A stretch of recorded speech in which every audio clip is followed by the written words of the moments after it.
Well, hello again. Trucker Todd here, and time for another video.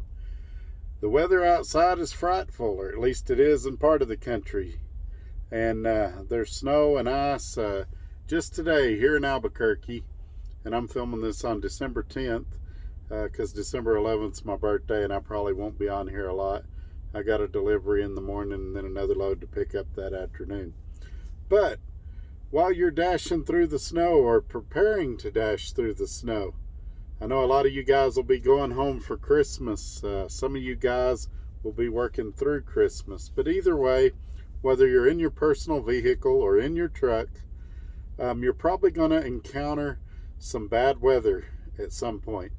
And while I'm sure that all the information I'm about to share with you, you already know, I just want to go over some of these basic winter driving things in case maybe it's something you don't think about, or maybe something you haven't thought about in a while. You never know. It might prevent you from having an accident or prevent a loved one from having an accident. So let's not waste any time. Let's get into today's topic. And this is why I do this, why I'm out here, why I keep that hammer down, flying by these road signs with home on my mind, with these wheels turning round, for my family and for my kids, for this life I wanna live. And this is why I do this.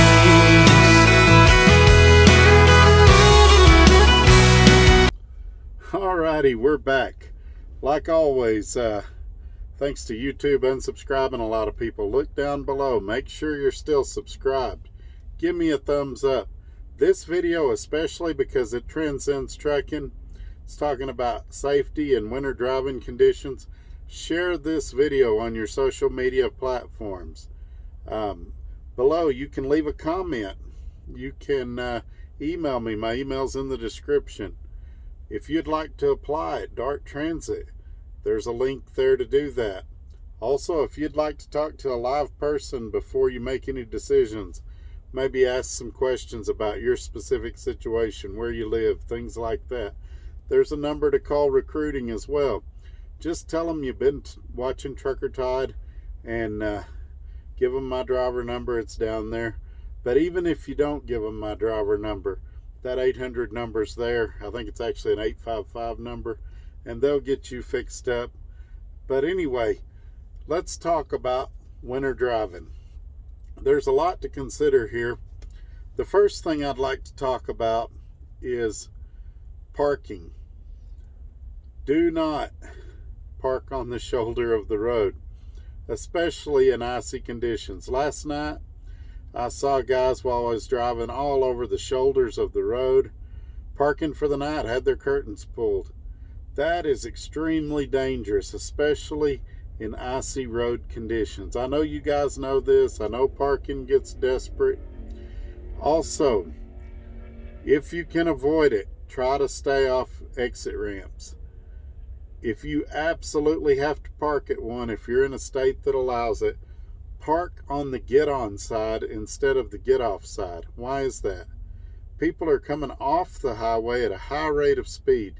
If they were to hit you, they're going to hit you at a lot greater speed than they would on the acceleration side. Also, they're looking to merge, so they might be more likely to see you. If you have to park on an exit, leave your parking lights on so that you're more visible to them. But again, if there's any way you can avoid that, avoid that. Try to plan, find a rest area, find a truck stop, find something like that that's a lot more safer. While we're talking about lights, most of you now in your newer equipment have LED lights. LED lights do not give off as much heat as traditional lights did. So when you're doing your walk around, your pre-trip, take you a little brush or something, wipe your lights off so the people behind you can see you. I remember one time I was going across Kansas in a really bad snowstorm, and I actually had a DOT officer pull me over, and snow had covered my taillights while I was going down the road. Now, he didn't do an inspection. He didn't write me a ticket. He could see I'd been wiping them off. He just said, hey, it's kind of hard to see. You may want to wipe them off again. I wiped them off again and went on my way. He was a real nice guy. But anyway, for safety reasons, make sure your lights are visible. Make sure they're working. You never know when that one clearance light or that one brake light might be what keeps somebody from running into you. And even if you aren't injured in the accident, and even if the other person's not injured in the accident, it's still time consuming and something you want to avoid at all costs. Okay, I'm done harping on that. Let's move on. Check your belts and hoses. More detailed than you do normally. Belts and hoses are going to break. They're going to give out in extreme temperatures of hot or cold. So I would say the same thing if it's over 100 degrees outside. Really look at your belts and hoses. And tires, the tread on your tires. These kind of things, especially your tires on ice, don't get out there with slicks. You're just begging for problems. Carry some tire chains or tire socks, either one. I just bought some tire socks, and not that I intend to use them, but you never know. You get in a parking lot, you're kind of stuck in your spot because you've been sitting there for 10 hours. Those tire socks or tire chains might get you out of your parking place so you can go to work that day. It's just a good thing to have. I carry a chain usually. I don't have it in here now, but I'll pick it up when I go home for Christmas. A lot of trucks have the deal on the front of the truck where you can drag the truck a short distance. I know with automatic transmissions, you got to be careful. You'd want to check with your manufacturer recommendations on the best way to do that. But in years past, I've been in Chicago area during snowstorms and have people pull me forward a foot or two so I could get out of a parking place. Or I've drugged people before short distances to get them out of a parking place.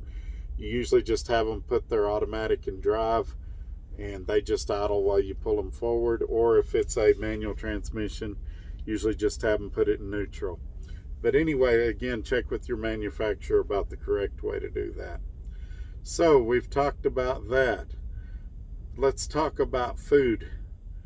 You need to carry probably 3 or 4 days worth of canned goods, ravioli, things like that, tuna, so that if you got stranded somewhere, you could take care of yourself till help got to you. Maybe a couple of gallons of water is not a bad idea.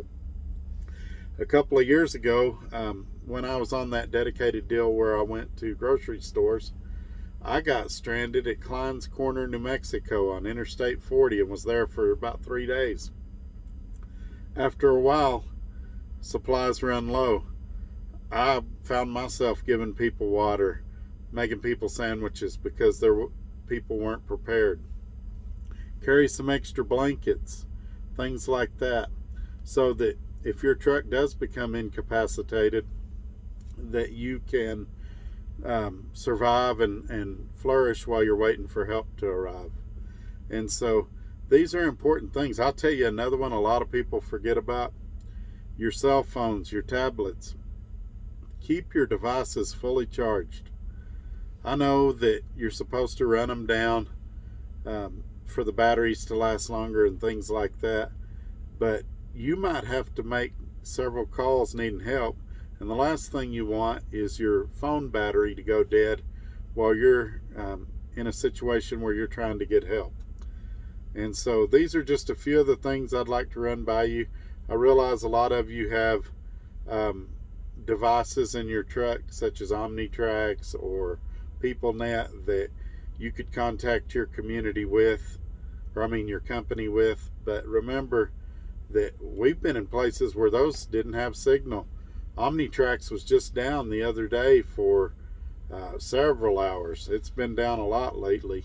And so you want to have these kind of preparations in case something does happen, and even if it doesn't happen to you, so that you can help others. But anyway, I'm going to wrap this video up. This is kind of a short one. I've got another one coming out probably Monday. I'm going to answer the questions about how to make money in lease purchase. A lot of guys have said, You can't do it, you can't do it. I'm going to tell you how I do it and how you can do it. And coming soon, I'm going to start announcing all of the guys that are paying their trucks off at DART every month and receiving titles. I'm working on getting an accurate list and finding out the frequency it'll come out and things like that. DART on their Facebook page just released September and October's names of who paid their trucks off, and I think that's something that a lot of people would like to see, because I've received a lot of questions about, do you ever own the truck?